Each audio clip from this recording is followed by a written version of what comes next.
YouTube, chicks.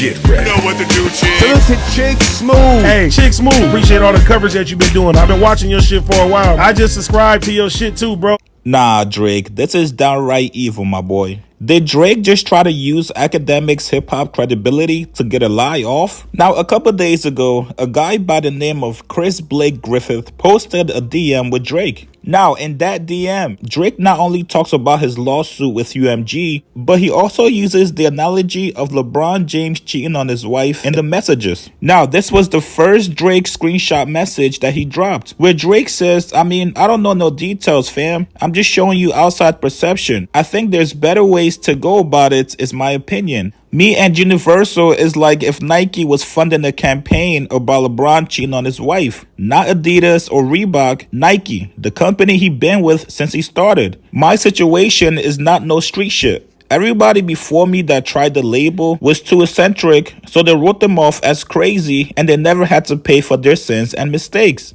I'm going to change that and make the building a safer place for every artist moving forward. Now, when this random ass DM dropped, people thought it was fake. I even thought it was fake myself. Well, come to find out that Chris Blake and Drake actually have some history together. He's actually designed some merch for Drake and OVO. In 2017, when Gervonta Tank Davis had a boxing match, Chris and Oliver from OVO actually worked together to make the design for the shorts. And as you guys can see the picture here, Drake is on the left. You have Chris right there next to Drake, holding up the boxing shorts he designed for him. So this guy Chris isn't just a random guy, he's a celebrity stylist. Back in May of 2023, Chris was attacked by Stefon Diggs' brother and his two friends. According to Chris, Stefon Diggs apparently tried to make a very zesty move on him, and when Chris turned him down, he sent his brother and his two friends to take him out.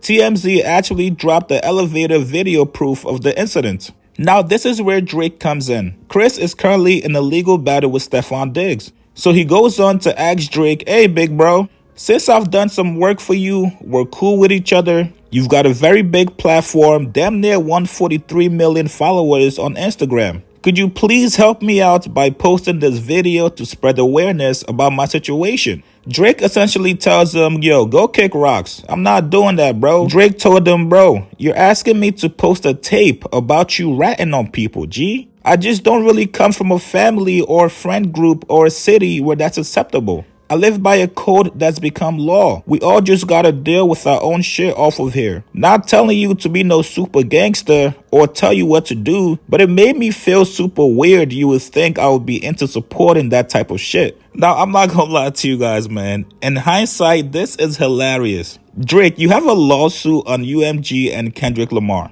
I get it if you want to make the case of, well, that's business, this is street stuff, which, okay, sure, I'll give you that. But Drake, don't say you live by a code of not ratting. That code and law should not only apply to street stuff. Now, Chris responded back to Drake telling him no. He said, bro, a nigga tried me on some gay shit while I was designing his collection and styling him, Stefon Diggs. I didn't go. And then he sent two niggas to off me at my crib to suppress his secret. That's not ratting, champ.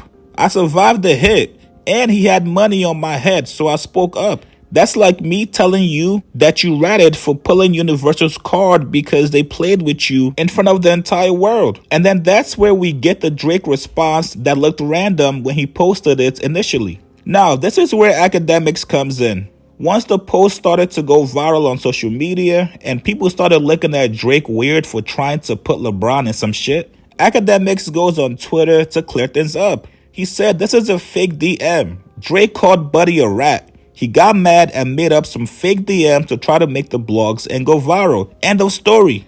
And then shortly after, when people started questioning Akademiks, yo, who told you this? Who's your source? Ak says, my source is the boy, aka Drizzy Drake. Now, the one thing we don't know is exactly who reached out to who first. Did Akademiks reach out to Drake to clear up the story? Or did Drake reach out to Akademiks to tell him, bro, this story is fake. Could you please clear this up for me on social media? What we know so far between Akademiks and Drake's relationship is that if Drake has anything involving hip-hop and hip-hop stories, Akademiks hits up Drake and asks him, bro, is this true? Is this false? What can I report to the public here? And Drake, being very smart, he knows all he has to do is just tell Akademiks, bro, this is fake, this guy's a liar, he's a rat. Use your credibility that you have with the hip-hop audience to tell everybody this is all made up, this is fake, so that way I don't have to deal with the backlash from what I said. Now, after Akademiks posted the tweet saying it was false, Chris was pissed off that people were calling him a liar. So he goes on to actually post a video screen recording of his messages with Drake. He says, Akademiks, this is for you, my broski. They can call me a lot of shit, but a liar is an inapplicable title for CB.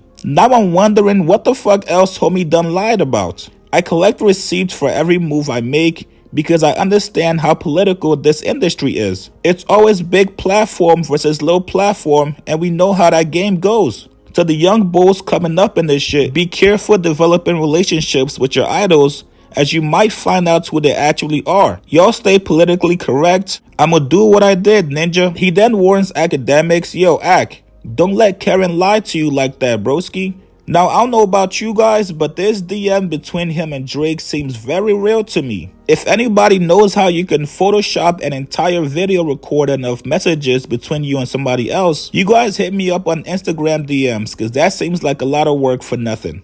So not only was Drake just proven to be a liar, but if you're Akademiks, what's your next move? You just got proof that Drake lied to your face, so now you can't really trust going to him for information or to clear anything up for you anymore. Do you still continue to believe Drake? Especially when people, both fans and also media personalities, have been telling him, bro, you know Drake really doesn't rock with you like that, right? You've been supporting him your entire career, and so far, it looks like it's a one-sided relationship where Drake basically uses you and your credibility in hip-hop to not only manipulate you, but also lie to the fans as well.